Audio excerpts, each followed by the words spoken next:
Let's go. Yeah, make it lit. Stand up guy on 10 toes. Big body pull up in a Range Rover. I can change the whole game when I say so. What's up, guys? So on the route to the gym.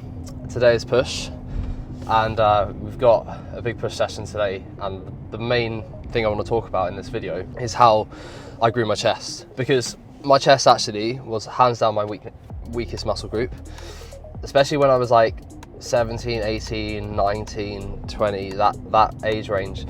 It was weak, and the younger I was, obviously the weaker it was. But a lot changed with my training, and I like to think now it's slowly becoming a strong point.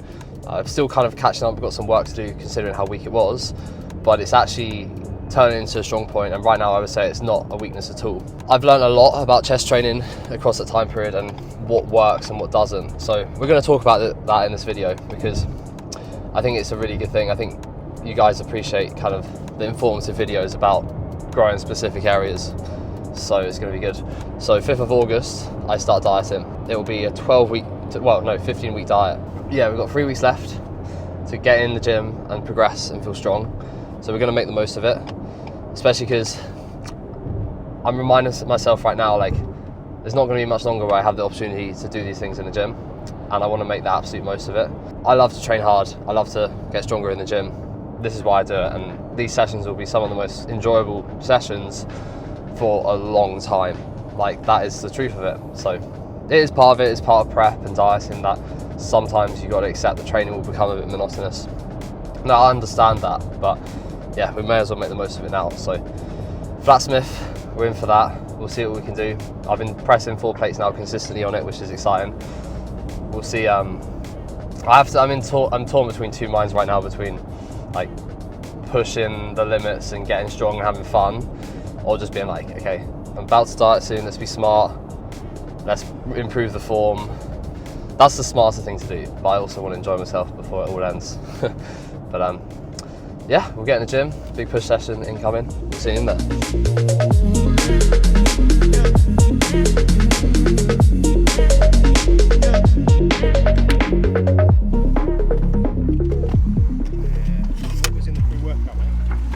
We had pumpage and then what was it? Defib. So it's a pretty good mixture. I either do defib and blow up by HR Labs, but what I find is with HR Labs blow up, it's very good, amazing for focus, but I always crash after, like quite a lot. Like crash a lot. So pumpage is a little bit more pump stuff than focus stuff. I'm not overdoing the pre-workout at the moment, because when I'm this heavy, if I do too much, I just can't handle it. Yeah, just get so out of breath. I'm meant to be doing more cardio right now, but yeah, it's difficult with Milo and having time, because I can't get on a bike when he's awake and around. So yes, I'm paying the price though.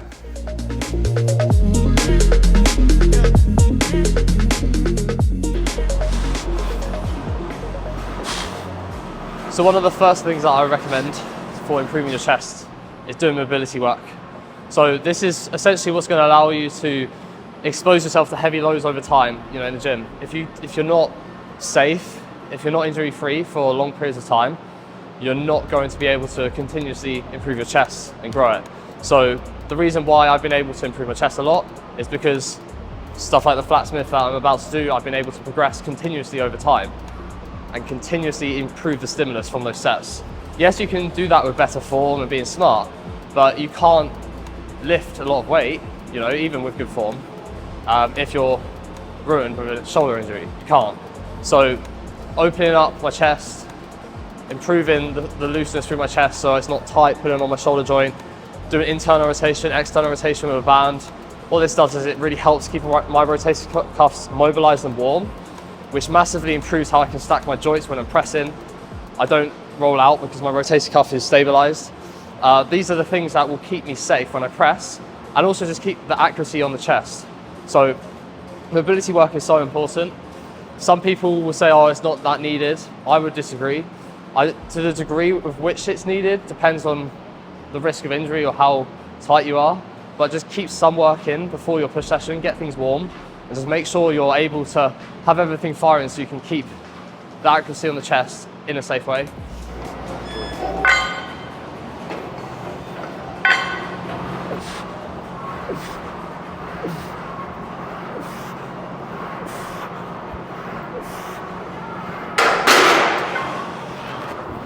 it's quite funny really, because I was saying like, oh yeah, this banded works, what keeps me injury free, but I actually am carrying this slight niggle in my shoulder right now.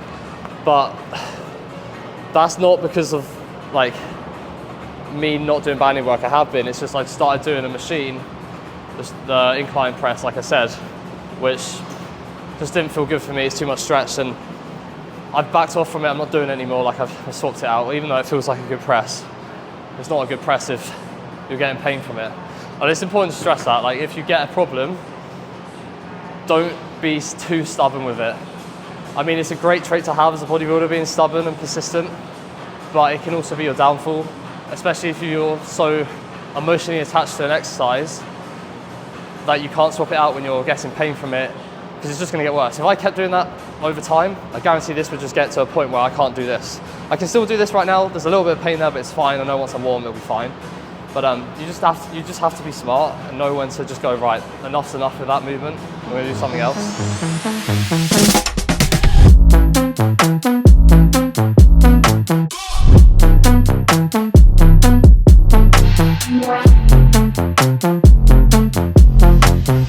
The second thing I want to talk about for growing your chest is getting strong at a press with good alignment. And the key word there is alignment. Like, that's so important. If the alignment is off, you're not going to be working in your chest. So you basically want to get strong with the upper arm situated a little bit closer to the body. If I flare out and I press like that, I get a lot more delt. If I bring it in, I get a lot more pec, okay? So you want to be getting strong, keeping the upper arm close to the body, because the function of the pec is adduction of the upper arm. And therefore, when you press, your upper arms need to be coming this way. If I'm out here, and the common mistake I see people make is when they start to press, the upper arm actually travels away from the body. So it's easier to keep it tucked in here, but you haven't got the chest to actually push it in that direction, and then you just bring a delt into it, and then you get even less pec. Just keep moving through here. A Smith is great for this because it's stable, so I can think about the intent like that. Yes, it doesn't converge, but I can think about doing that. If I had like a flat bench with a bar, I would struggle to do that. Dumbbells are good, a machine press that converges. But ultimately, the key thing is alignment and getting strong in that position. Gonna do one more warm up.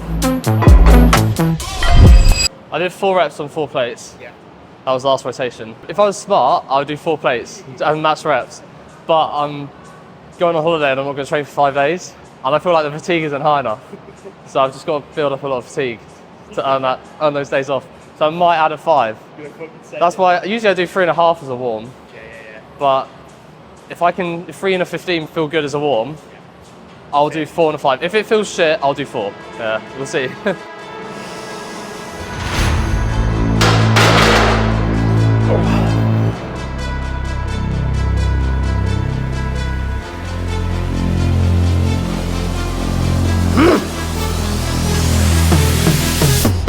Three, 2, 1, yes! No!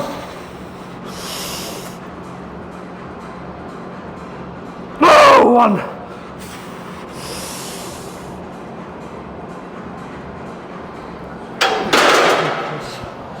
Oh, say that. I wanted 2 myself. Yeah, if I can get that to 3 before I die, I'll be happy.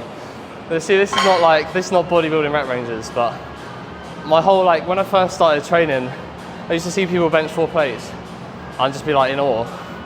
I was like, fuck, I really want to do that one day. But natural bodybuilding takes time, so.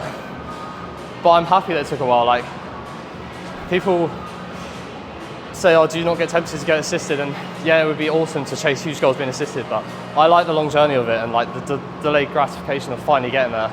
It is rewarding. Now, because I did like a 2 plus 1 rep set, I'm gonna do a slightly higher rep set on the back of compared to what I usually would do. Usually I do 3 plates in a quarter.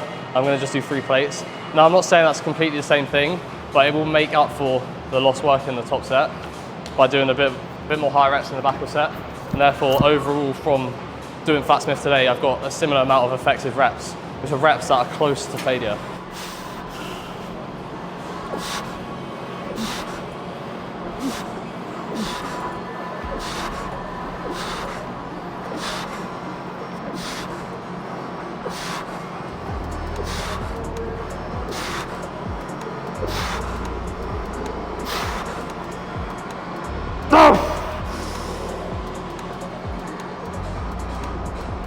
Oh.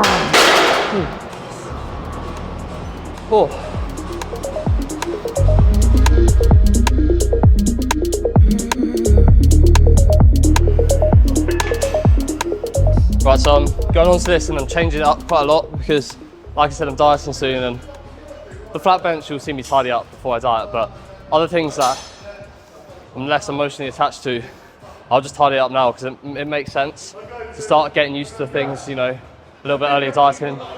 When I say tidy up, if you're thinking like, why is it not already tidy? It has been. It's just that level of ownership and control in a diet, you need even more of it because you can't get away with it. If you get licensed, you go into the gym and you're training a little bit quick, you're just going to feel worse because it's relying on momentum, it's relying on being heavy, stability. So you'll see me on this, like with really tucking the elbow in, pausing in this lengthened position before I go into the concentric phase, and just really slowing it down as well as I get into that pause.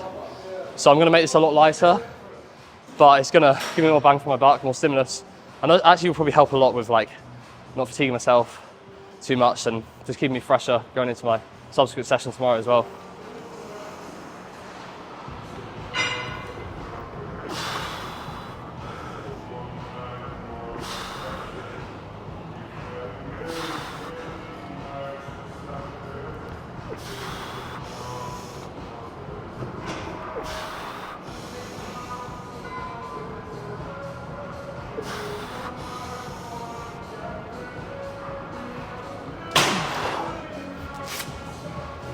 Whoa. It's crazy how much harder it is when you pause it. But it feels like a better movement doing it like that, because if you ever use a machine that's quite heavy in the short, I would recommend pausing in the stretch. It just balances out the challenge. Just spending more time in the stretch, challenging that area a bit more. Because on this, there's not much challenge there, and it really kicks in at the top. And it's very hard to progress, but those pauses felt really good. So yeah, it's a nice piece of Nautilus, but some of these the Nautilus pieces are just quite heavy in the short. So I'm doing it second in, and it gets a little bit hard to progress when it's second in. Your ability to shorten off a muscle gets harder the further you get through the session. So.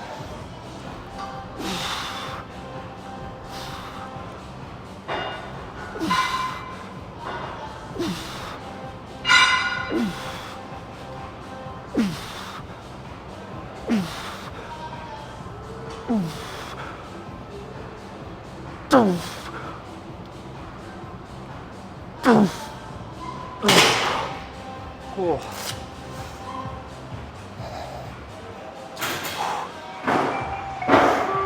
Let's go. Yeah, make it look easy. Hey, stand up guy, boom, 10 toes. Big body pull up in a Range Rover. I can change the whole game when I say so. I pull up, shut it down, yeah, they know. Running this game ain't a thing for me. I never switched up, no change in me. The only thing changing this season, you go against me, then you know that you tweaking, okay? Cause baby, I'm him, I be on 10. Two-stepping in the party, I do not dance. Watch how I move, make it look easy. Counting up wins, that's part of the plan. Blackmail, taking up my haters a CC. That can't fail, all my victories will repeat. I'm knee deep, need a dub, best that you seek me. I'm too sick, yeah, I know I make it look easy. Easy, yeah. Tell them don't try to play me.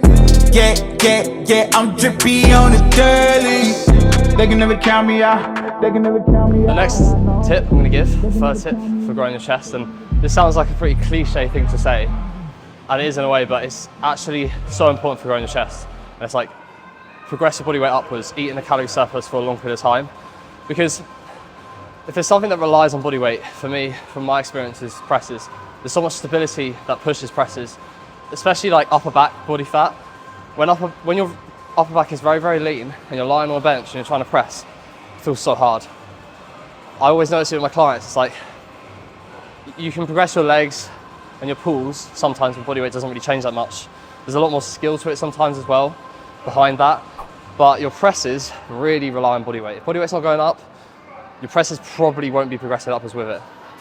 So to achieve a position where you can grow your chest for a long period of time and get a lot from it, you need to keep seeing body weight slowly trend upwards.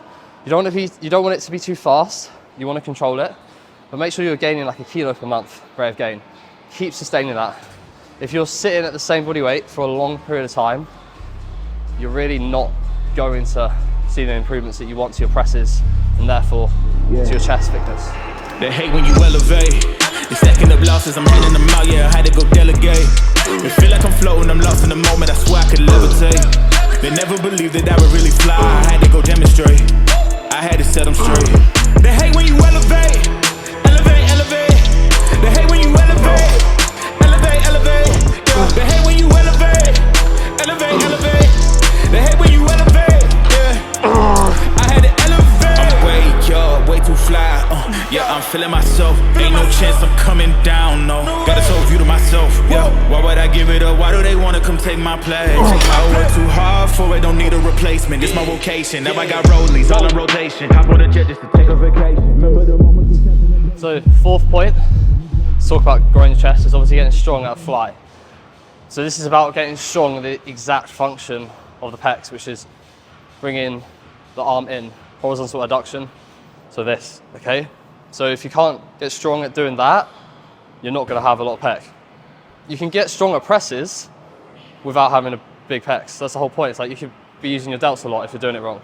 But on a fly, unless you're using the most bizarre form ever, you're not gonna be strong at these unless you have big pecs. And the thing that I wanna stress the most is fly with your arms straight, because when I change the angle of my arms, if I'm here and I start going like that, I'm starting to use other muscle groups. I'm starting to bring in my delt. It's becoming a press. Start to bring tricep in even. So just keep your arms straight, externally rotate, and just bring your upper arms in. Imagine you've got a balloon on your chest and you're trying to pop it. So I'm trying to pop it with my upper arms. Your forearms do not matter here. Just imagine they're not there. Just imagine you're bringing this across, and that's all you need to do.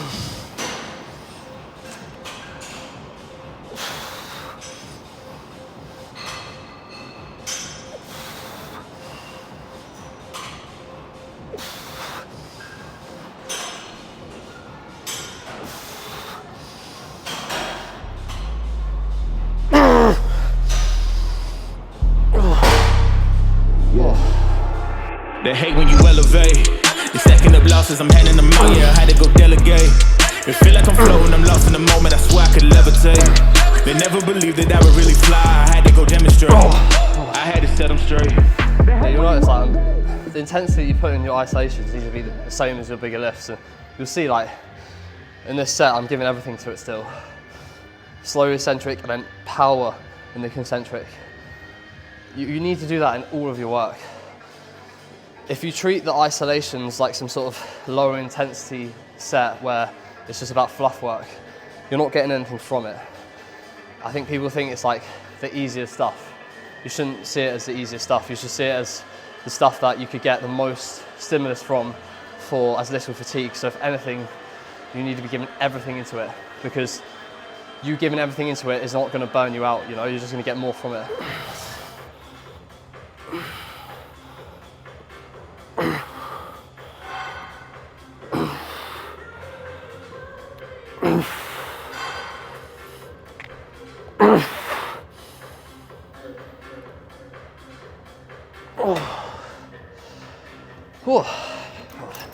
You notice the volume that I do on my medial delts is really high in this session. 8 sets. Now that's very particular for me.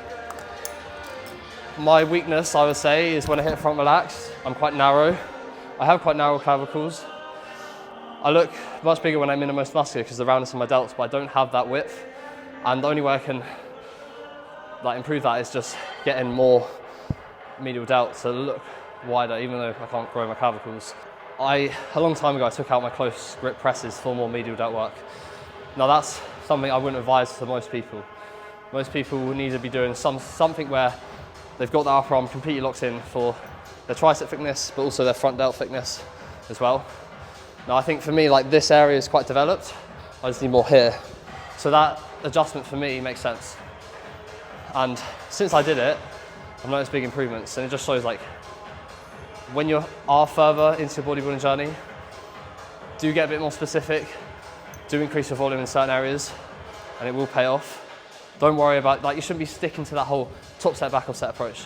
I think a lot of people, if you do top set, back off set on everything, like lateral raises, you do just 2 sets, per session or something, your medial delts aren't gonna grow. Not everyone can grow big medial delts just by getting strong on performance through 2 sets. It's not gonna happen.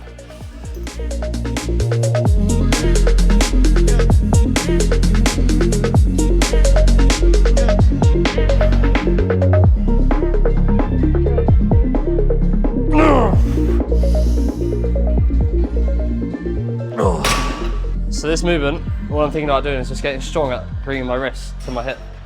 So it's a lot of short head. It's what I need on my tricep. I've got quite a lot of development here and like there, but I need more there. So again, quite a specific thing for me. We're gonna do 3 sets on this. So more of the tricep work is on this. But yeah, just getting strong at just doing this, like bringing the hand down to the hip, just getting the tricep completely contracted. Think about like internally rotating a little bit like this, the shoulder, just to flick the wrist out, just to get that tricep completely shortened.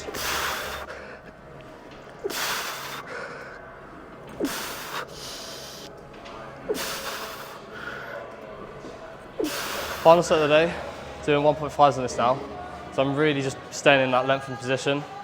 So this is always coming in at the end of the session because it drops off a lot in the short and it's heavier in the stretch. And my arm is like above my head almost, so I'm working a lot more long head up here. So it's a really nice movement. Yeah, I would always recommend like doing that after the push down. If you do the push down after this, it's gonna be very hard getting your wrist to your hip and, you know, challenging that shortened position. So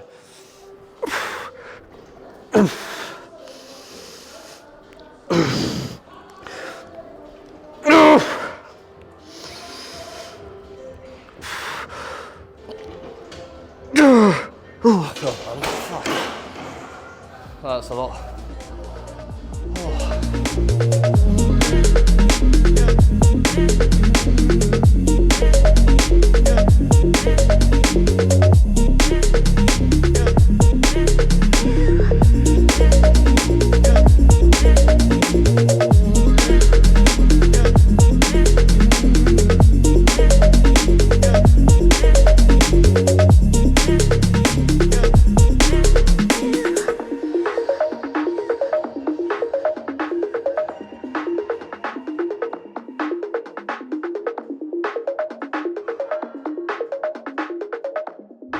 Finished push, pretty good session.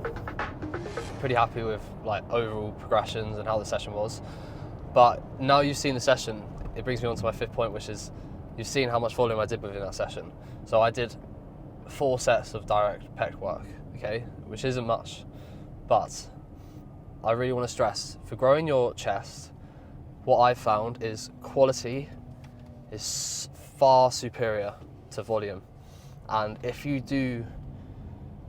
train your pecs in the right way, I'm very confident they will grow without the need to do crazy high volume. Just focus on the quality, the intensity, train it accurately, and then you don't need to do as much work. Back in the day, I've done like loads of sets, like 4 sets of flies, all that stuff. But the most my pecs have ever grown is when I've learnt to press with good alignment, keeping that upper arm tucked in. It's when I've understood the function of the pec in flies, keeping my arms straight. It's those things that if you do, you will grow your pecs really well. If you do that and get strong in that way, in that environment, you're gonna see growth. And if you are not seeing growth with this high volume approach, I stress to bring your volume down and start looking at your execution, film your sets, you know, be analytical with your training, be prepared to critique your training, because that's probably the thing that you need to do first before trying to add more sets. There is no point adding more of the issue. So if you've got poor quality sets and you add more sets, it's not going to get you where you want, because it's already not getting where you want. So why would you do more of the thing that's not helping you? So be prepared to actually look at the sets themselves you're doing, improve the quality first. Yeah, 4 sets of chest within this push session, and I currently always do that within my push days. So, and that's all I've needed. And that's coming from someone who had very dominant delts, a very weak chest in comparison to my overall physique. Quality, volume.